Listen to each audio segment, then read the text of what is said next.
नमस्कार दोस्तों, आप सभी का मेरा YouTube चैनल पर स्वागत है। तो भगवान ने स्त्री की रचना करते समय उसमें कौन सी कमी छोड़ दी थी दोस्तों, आज का प्रसंग हम सबको जान लेना बहुत ज़रूरी है।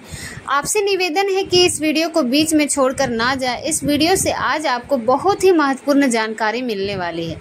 तो चलिए अपने ध्यान को एकाग्र कीजिए और सुनिए ये जानकारी। आप सभी को मेरे YouTube चैनल में स्वागत है। मित्रों, टाइटल देखकर आप समझ ही गए होंगे कि मैं किस विषय में बात करने वाली हूँ। भगवान ने स्त्री की रचना करते समय उसमें कौन सी कमी छोड़ दी थी। मित्रों, स्त्री को संसार का जननी कहा जाता है। दोस्तों, हर एक प्राणी में होते हैं, इसमें कोई बड़ी बात नहीं है। चाहे स्त्री हो या पुरुष हो, सब में भगवान होते हैं।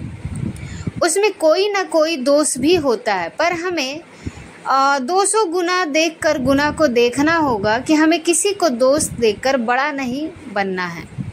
क्योंकि कहते हैं मनुष्य जो देखा है वही सोचता है और जो सोचता है वही करता है। इसलिए हम वो देखते ही नहीं है जो हमें करना पड़े। पर क्या करें, हम लोगों की मानसिकता ऐसी है कि हम हमेशा दोष को ही देखते हैं। यही कारण है कि हमारे अंदर गुना का अभाव रहा, दोषों की अधिकता भरी रहती है।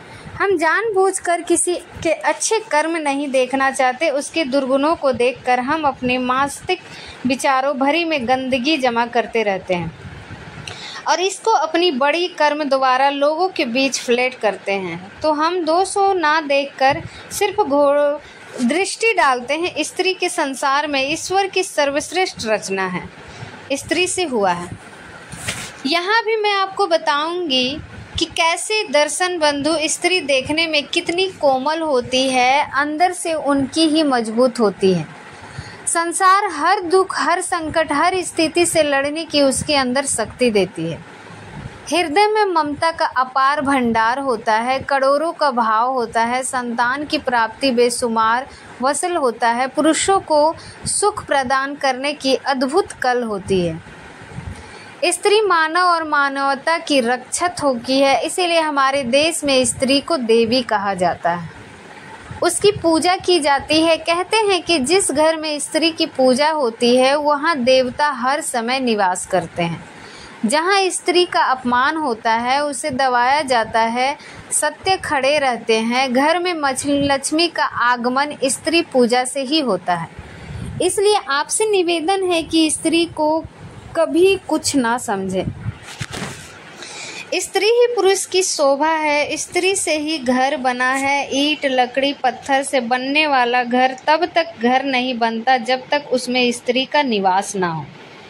स्त्री को गृहिणी इसलिए कहा जाता है, उसके आने पर ही घर बनता है। बिना स्त्री की घर की कोई शोभा नहीं होती। भगवान ने स्त्री को बहुत ही सोच समझकर बनाया है। स्त्री बनाने में परमात्मा ने काफ़ी समय लिया है ताकि उसमें किसी तरह की गुना का अभाव न रह जाए। बताया जाता है कि जब भगवान ने सृष्टि की रचना की थी तो उन्हें इसकी रचना करने में मात्र एक क्षण का भी समय नहीं लगा था, पर जब भगवान स्त्री की रचना की थी तो उसमें काफ़ी समय लग गया था। स्त्री की रचना करते करते जब भगवान को कई दिन बीत गए परंतु वह पूरी तरह से बनकर तैयार नहीं हो पाती है, तो यह देखकर भगवान का एक सेवक भगवान से यह बात पूछने के लिए बेबस हो गया।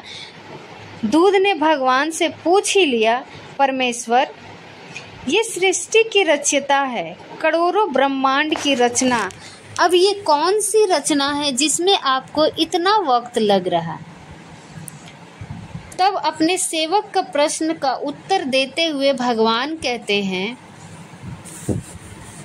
ये मेरी सर्वश्रेष्ठ रचना है, इसे दुनिया में स्त्री नाम से संबोधित किया जाएगा। इसके अंदर मैं अपार गुना प्रतिष्ठित कर रहा हूँ ताकि हर काम के लिए मुझे पृथ्वी पर ना जाना पड़े। मेरी संरचना के रूप में कहीं और नाम होंगे। लोग मेरे से अपने आप को संभलकर एक नई जीवन का संचार करेगी, यही इसमें विशेष गण कहलाएगा। ये स्वयं दुख सहंकार है, रोग शोक से ग्रसित होने पर भी उसे सहन करते हुए अपनी जिम्मेवारियों को, अपनी कर्तव्यों को निभाती रहेगी। दर्शन बंधु भगवान के मुख से स्त्री की सहनशीलता और कर्तव्य व्यवहार को सुनकर वो सेवक हैरान रह गया कि आखिर इसकी आकृति पुरुष की तरह है।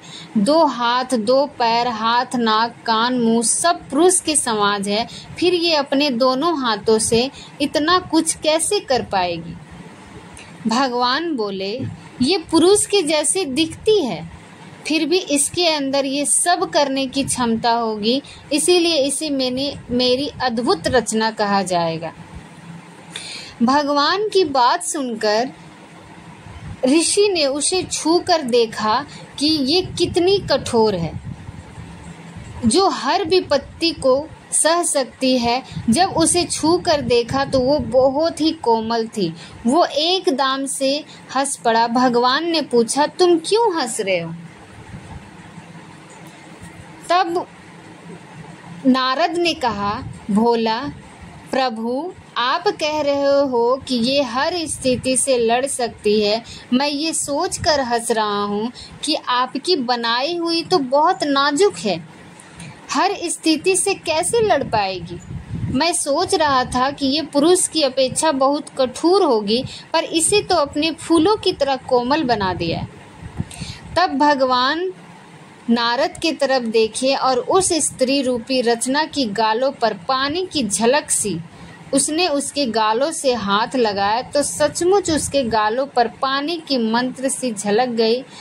नारद ने पूछा, प्रभु, इसके गालों पर पानी क्यों बह रहा है? तब भगवान, इसकी आंखों से निकले हुए आंसू का पानी, ये पानी तभी निकलेगा जब ये अंदर से अपने आप को दुखी महसूस करेगी, तब इसके अंदर किसी तरह की वेदना होगी, चाहे वो शारीरिक हो या मानसिक हो। उस समय ये अपने दुख को इन आंसू के द्वारा निकाल कर बाहर करती थी। इसकी माँ की साड़ी पीड़ा साड़ी भी था, आंसू का रूप लेकर बाहर निकल जाएगी, या फिर से आप अपनों को उतना ही मजबूत बना लेगी। अपने दुखों को भूलने के इसके पास यह सबसे अच्छा माध्य है और इसकी ताकत भी है। ये आंसू से अच्छे को झुका भी सकती है। दर्शन बंधु भगवान की यह बात सुनकर सेवक बोला, हे भगवान, संसार में एक अनमोल रत्न भेजो। और सच बात यह है बंधु, स्त्री का त्याग, बलियान और साहस और सहनशीलता वास्तव में अद्भुत और आलपनीय थे। त्याग इतना बड़ा हो जो कोई नहीं कर सकता। किसी प्रकार को वो अपने माता पिता भाई बहन परिजनों से अलग होकर विवाह करके किसी दूसरे पुरुष के साथ जीवन भर साथ रहने का प्रण करती है। जरा सोचो, यदि तुम अपने माँ भाई बहन घर परिवार को कुछ दिन के लिए अलग हो जाते हो तो तुम्हें कैसा लगता है? वो तो अपने परिजनों से हमेशा के लिए अलग होकर जीवन भर तुम्हारे साथ रहने आई है, जिनके साथ वो पली बड़ी सब है, जिनके साथ अनेक प्रकार की भावनाएं जुड़ी हुई थी। उन सब को उसने कैसे छोड़ा और फिर किस तरह एक अनजान स्थान पर जाकर, वहाँ उसका कोई परिचित नहीं होता है, वहाँ वो जीवन का तलाश करती है और एक नए सिरे से खुशियों की एकत्रित करती है, उसमें ढलने का प्रयास करती है, उसमें अपना सुख दुख बांटती है। कई बार परिवार के लोग अलग तरह की सोचने वाले मिल जाते हैं तो उस समय उसका जीवन और भी बड़ा कष्टदायक हो जाता है। उसके साथ रहने का प्रयास करती है। कई बार उनके बुरे आचरण के कारण जीवन का भी बलिदान करना पड़ता है। धन्य है नई शक्ति जो तुझे विधाता ने इतने दुख सहन करने की सामर्थ्य दी है।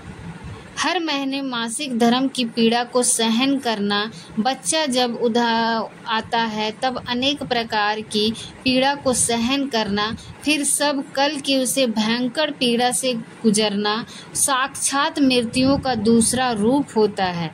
उसके बाद बच्चे का जन्म सकुशल हो जाए तो उसके लालन पालन में कष्ट को सहना पड़ता है, उसके लिए अपने सुखों का बलिदान करना पड़ता है, दुख सुख सह लेती है और बच्चे को दुख से बचा कर रखती है।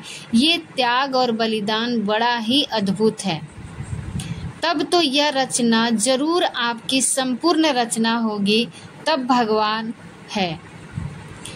या है दिए की तरह जब अपना जीवन बिताएगी, जैसे नीचे दिए गए अंधिकारा राहत है और चारों दिशाओं को रोशन करता है, ऐसी ही स्त्री का जीवन है जो अपने लिए तो कम दूसरों के सुखों के लिए अधिक जीती है, दूसरों के सुखों के लिए खुद कष्ट सह लेती है। दर्शन बंधु, स्त्री वास्तव में स्त्री के द्वारा, ईश्वर के द्वारा संसार को एक अद्भुत उपहार है। वो हर गुना में भरपूर है, इसीलिए हमें कभी भी स्त्री का अपमान नहीं करना चाहिए, कभी उसे कष्ट नहीं पहुंचाना चाहिए।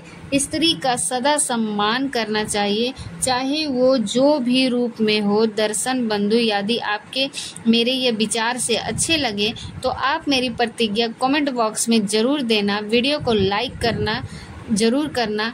अगली वीडियो में ये एक नई चर्चा के साथ आपके सभी का बहुत बहुत धन्यवाद। जय श्री कृष्ण, जय बजरंगबली।